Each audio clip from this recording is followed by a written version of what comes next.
Janelle Salvador inamin na nagkakagusto siya sa babae.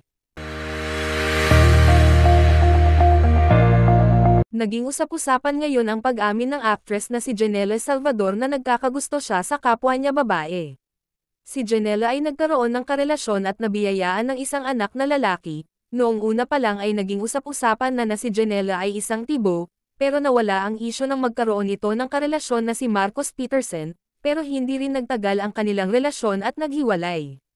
Alam nyo na ba kung sino ang naging inspirasyon ni Janelle Salvador sa viral niyang Hey You music video? Ayon sa kanya, ito ay dahil sa naging girl crush niya in the past. Ibinunyag ito mismo ng aktres nang maging guest siya sa Yes FM Manila with radio host Laika Beresta noong July 4, kung saan naging topic ang nasabing MV.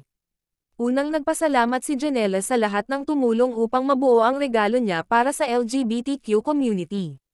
Hindi ko ito magagawa if not for the people who supported me dito sa music video, the whole production team, actually. Most of them are my friends and when I told them about the project, na-excite sila. A lot of them are part of the LGBTQ community as well, so everyone got excited for it, kwento niya.